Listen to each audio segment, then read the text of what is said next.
بسم اللہ الرحمن الرحیم۔ ناظرین کرام، فرشتے اللہ تعالیٰ کی نورانی مخلوق ہیں جنہیں ان کی اصلی شکل و صورت میں دیکھنا انبیاء کرام علیہ الصلاۃ والسلام کے علاوہ کسی اور کے لیے ممکن نہیں۔ یہی وجہ ہے کہ ہمارے ارد گرد لاتعداد فرشتے اپنے کاموں میں مصروف ہیں، مگر ہمیں وہ دکھائی نہیں دیتے۔ اگر وہ انسانی شکل اختیار کر کے ہمارے سامنے آئیں تو پھر انہیں دیکھنا ممکن ہے۔ انسان کی نسبت فرشتے عظیم مخلوق ہیں اور ان میں بھی چھوٹے اور بعض بڑے ہیں۔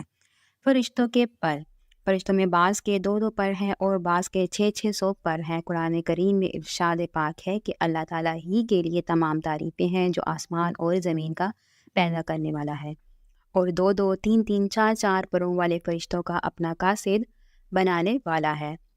بعض روایات کے مطابق جبریل امین علیہ السلام کے 600 پر دیکھے گئے ہیں اور ہر پر نے آسمان کو گھیر رکھا تھا۔ ان کے پروں سے مختلف رنگ اور قیمتی موتی بکھر رہے تھے۔ فرشتوں کی قد و قامت، وہ فرشتے جنہوں نے عرش اٹھا رکھا ہے، ان کے قد و قامت کے بارے میں سیدنا انس رضی اللہ تعالیٰ عنہ سے مروی ہے کہ حضور نبی اکرم صلی اللہ علیہ وآلہ وسلم نے ارشاد فرمایا، عرش کو اٹھانے والے فرشتوں میں سے ایک فرشتے کے بارے میں مجھے یہ بتانے کی اجازت دی گئی ہے جس کے پاؤں سب سے نچلی 7ویں زمین میں ہیں اور اس کے کندھوں پر عرش ہیں۔ اس کے دونوں کانوں اور کندھوں کے درمیان اتنی دوری ہے کہ اسے طے کرنے کے لیے پرندے کو 700 سال کی پرواز چاہیے۔ وہ فرشتہ کہتا ہے، یا اللہ تو پاک ہے جہاں بھی ہے اور جہاں بھی ہو۔ فرشتوں کی ضروریات، اللہ تعالیٰ نے فرشتوں میں شادی بیاہ کی حاجت نہیں رکھی، اس طرح انہیں کھانے پینے سے بھی بے نیاز کر دیا ہے۔ اس کی وضاحت قرآن مجید میں مذکور سیدنا ابراہیم علیہ السلام کے اس واقعے سے ہوتی ہے جس میں ہے کہ ابراہیم علیہ السلام کے پاس فرشتے آئے تو آپ علیہ السلام کے لیے فوراً گوشت لے کر آئے، مگر انہوں نے اسے تناول نہیں کیا۔ اللہ تعالیٰ نے فرشتوں کو بیماری، سستی، کاہلی، دکھ، تکلیف، تھکاوٹ اور اکتاہٹ وغیرہ سے محفوظ رکھا ہے۔ وہ دن رات فقط اللہ کی اطاعت میں اپنے کاموں میں مصروف رہتے ہیں۔ قرآن مجید میں بیان ہوا کہ آسمانوں اور زمین میں جو کچھ ہے اسی اللہ کا ہے اور جتنے اس کے پاس فرشتے ہیں وہ اس کی عبادت سے نہ سرکشی کرتے ہیں اور نہ تھکتے ہیں۔ وہ دن رات اللہ کی تسبیح بیان کرتے ہیں اور ذرا سی بھی سستی نہیں کرتے۔ فرشتے تقریباً عام طور پر آسمانوں میں رہتے ہیں جو صرف اللہ تعالیٰ کے حکم سے مختلف کاموں کے لیے زمین پر اترتے ہیں اور پھر واپس آسمان پر چلے جاتے ہیں۔ قرآن مجید میں ایک اور مقام پر خود فرشتوں کی یہ بات مذکور ہے، ہم تیرے رب کے حکم کے بغیر نہیں۔ فرشتوں کی تعداد، فرشتوں کی تعداد کتنی ہے اس کے بارے میں کوئی تفصیل نہیں ملتی، کیونکہ اللہ تعالیٰ کا فرمان ہے، تیرے رب کی لشکروں کو اس کے سوا اور کوئی نہیں جانتا۔ بعض احادیث سے معلوم ہوتا ہے کہ فرشتوں کی تعداد بہت زیادہ ہے، بلکہ اندازہ ہوتا ہے کہ انسانوں اور جنوں سے بھی ان کی تعداد زیادہ ہے۔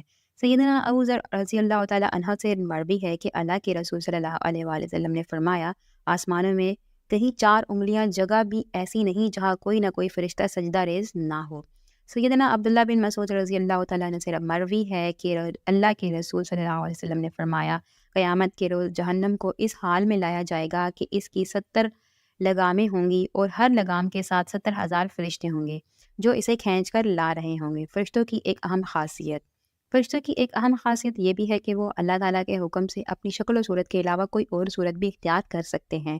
یہ صورت کسی ایسے انسان کی بھی ہو سکتی ہے جسے دیکھنے والے پہچان لیں۔ انسانوں کے علاوہ کسی اور جاندار کی صورت اختیار کرنے کی فرشتوں کو طاقت ہے یا نہیں، اس کے بارے میں قرآن و سنت میں کوئی صراحت یا ذکر نہیں ملتا۔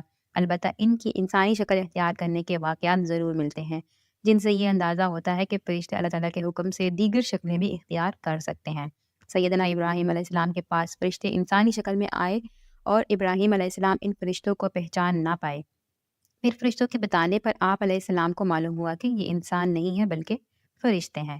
فرشتوں کی طاقت، اللہ تعالیٰ نے فرشتوں کو انسانوں اور جنوں سے کئی گنا زیادہ طاقت و قوت عطا کر رکھی ہے۔ حضور نبی صلی اللہ علیہ وآلہ وسلم نے جب طائف کے مقام پر وہاں کے لوگوں کو اسلام کی دعوت پیش کی تو آپ صلی اللہ علیہ وآلہ وسلم پر وہاں کے لوگوں نے ظلم و جبر کی انتہا کر دی اور حضور نبی کریم صلی اللہ علیہ وآلہ وسلم کو لہو لہان کر دیا۔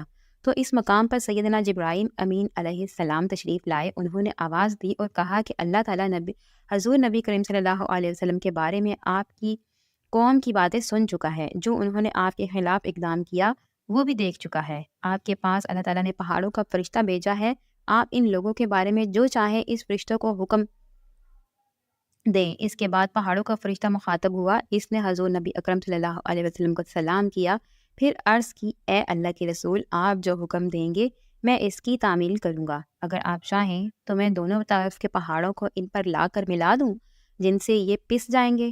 اس طرح جبرائیل امین علیہ السلام کی قوت و طاقت کے بارے میں قرآن مجید میں ہے۔ انہیں حضور نبی کریم صلی اللہ علیہ وسلم کو زبردست طاقت والے فرشتے نے سکھایا ہے جو زور آور ہے۔ فرشتوں کا نظم و ضبط۔ فرشتے اپنے ہر کلام میں نظم و ضبط کی پابندی کرتے ہیں، جس میں کسی قسم کی کمی پیشی یا سستی اور کاہلی وغیرہ کا مظاہرہ نہیں کرتے۔ جن فرشتوں کی جب اور جہاں ڈیوٹی لگائی جاتی ہے وہ اس وقت وہاں پہنچ جاتے ہیں اور اسے احسن طریقے سے سر انجام دیتے ہیں۔ فرشتوں کی موت۔ جس طرح انسانوں کی پیدائش اور موت کے مختلف مراحل ہوتے ہیں، فرشتوں کے لیے یہ مراحل نہیں ہیں، یعنی دنیا میں نئے انسان پیدا ہوتے ہیں اور پہلے موجود انسان فوت ہوتے رہتے ہیں، لیکن اس کے برعکس جب اللہ تعالیٰ نے فرشتوں کو پیدا کیا ہے تب سے وہ زندہ ہیں اور قیامت قائم ہونے تک جب تک اللہ پاک چاہیں گے وہ زندہ رہیں گے۔ تب تک اللہ تعالیٰ کی طرف سے انہیں جو ذمہ داریاں دی گئی ہیں انہیں احسن طریقے سے وہ پورا کرتے رہیں گے، لیکن جب قیامت آئے گی تو یہ فرشتے بھی موت سے دوچار ہوں گے۔ پھر ایک ایسا وقت آئے گا جب کائنات میں اللہ تعالیٰ کے علاوہ کوئی چیز زندہ نہ رہے گی۔ اس صورتحال کو قرآن مجید میں اس طرح بیان کیا گیا ہے: زمین پر جو ہے سب فنا ہونے والے ہیں، صرف تیرے رب کی ذات جو عظمت اور عزت والی ہے وہی باقی رہ جائے گی۔ اسی طرح ایک اور مقام پر ارشاد ہوا کہ ہر نفس کو مرنا ہے۔ جزاک اللہ خیر۔